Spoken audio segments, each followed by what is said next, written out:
Genderang perang dimulai, Jokowi dan Surya Paloh mulai memanas. Perbedaan sikap dalam Pilpres 2024 membuat Partai Nasdem semakin tersingkir dari koalisi pemerintah. Surya Paloh sebagai nahkoda partai menolak mengikuti arah tujuan Presiden Jokowi. Sebaliknya, mereka justru mengusung kandidat yang dikenal sebagai antitesa sang presiden, yaitu Anies Baswedan. Berbeda dengan partai koalisi lain yang masih menunggu arahan dan seolah menjanjikan tegak lurus dengan presiden, Partai Nasdem seperti biasa melakukan inisiatif awal dalam mengusung calon presiden. Hal sebenarnya sama dilakukan saat mendukung Jokowi. Partai Nasdem menempatkan diri di barisan terdepan. Dan memang begitulah Nasdem selalu awal dalam memberi dukungan calon karena merasa yakin sang calon akan membawa semangat restorasi dan akan menang. Di satu sisi, Surya Paloh telah berulang kali menyatakan kesetiaan partainya dalam mengawal pemerintahan Jokowi hingga berakhir pada 2024. Namun demikian, dia menekankan bahwa urusan Pilpres sepenuhnya adalah kewenangan partai. Atas alasan itu, Partai Nasdem tidak ikut terlibat saat partai-partai koalisi melempar wacana untuk memperpanjang masa jabatan Presiden Jokowi.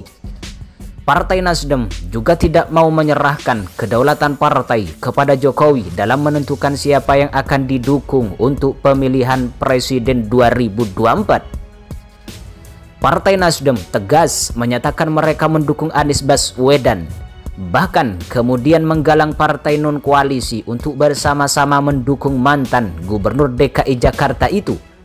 Tidak tanggung-tanggung, koalisi bersama dengan Demokrat dan PKS itu dinamai Koalisi Perubahan.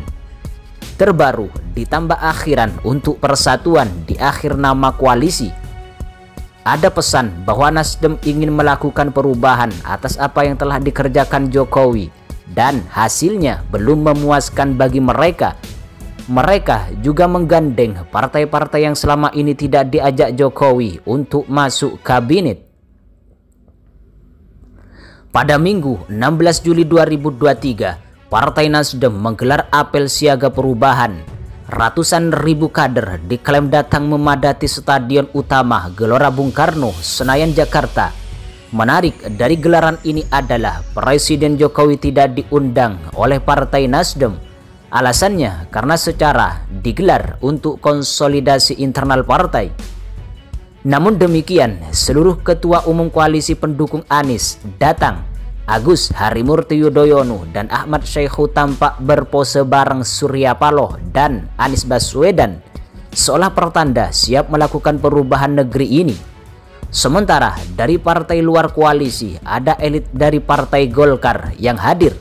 Partai yang dulu menjadi cikal bakal Nasdem dan saat ini belum menyatakan kepada siapa dukungan Pilpres akan diberikan. Apa yang diprediksi sejumlah kalangan tampak jadi kenyataan. Surya Paloh memanfaatkan panggungnya untuk menabuh genderang perang dengan Presiden Jokowi. Ada sejumlah kalimat dari Surya Paloh yang diarahkan kepada mantan wali kota Solo tersebut. Mula-mula sindirannya bersifat umum. Katanya Indonesia saat ini semakin jauh dari budaya kegotong royongan dan semangat kebersamaan. Indonesia berubah menjadi bangsa yang individualistik, mengutamakan semangat keakuan, negara yang menghargai nilai-nilai transaksional, materialistik, dan serba pragmatis. Lalu secara spesifik mengulas alasan Nasdem mendukung Jokowi saat Pilpres 2014. Pengakuan Surya Paloh, dirinya terkesan dengan revolusi mental yang diusung Jokowi.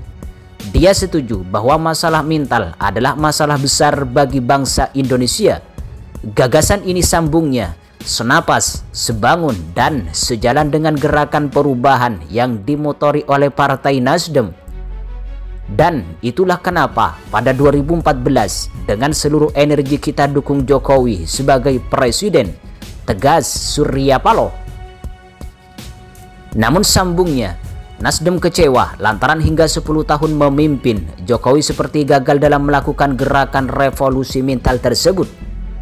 Sementara dukungan kepada Anies Baswedan diberikan Nasdem karena mantan Mendikbud itu dianggap sosok yang menghormati pluralisme.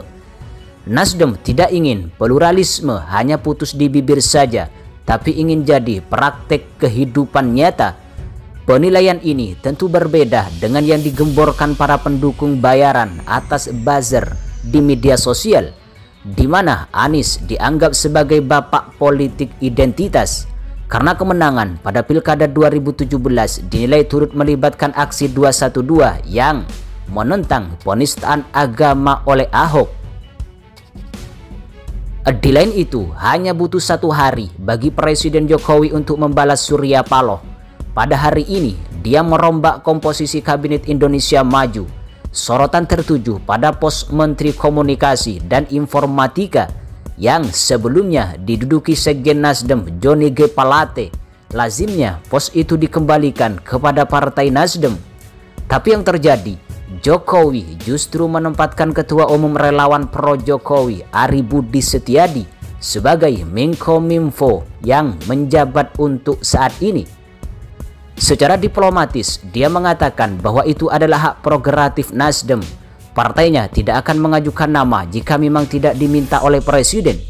Artinya, Jokowi sama sekali tidak mempersilahkan Surya Paloh untuk mengajukan nama calon Menkominfo. Terbukti, Jokowi justru memilih orang dekatnya untuk menempati posisi tersebut. Dan saat ini, Partai Nasdem hanya menyisakan 2 kader di kabinet. Dia adalah Siti Nurbaya sebagai Menteri Lingkungan Hidup dan Kehutanan dan Menteri Pertanian Syahrul Yassin Limpo. Adapun nama terakhir terancam senasib dengan Johnny G. Plate karena sedang ada kasus di kementeriannya yang digarap Komisi Pemberantasan Korupsi.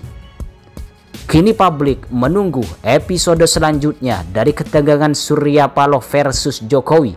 Siapakah yang mampu menjadi kingmaker Pilpres 2024? Apakah Jokowi dengan segala perangkat kuasanya atau Surya Paloh dengan kekuatan partai dan media yang dimilikinya?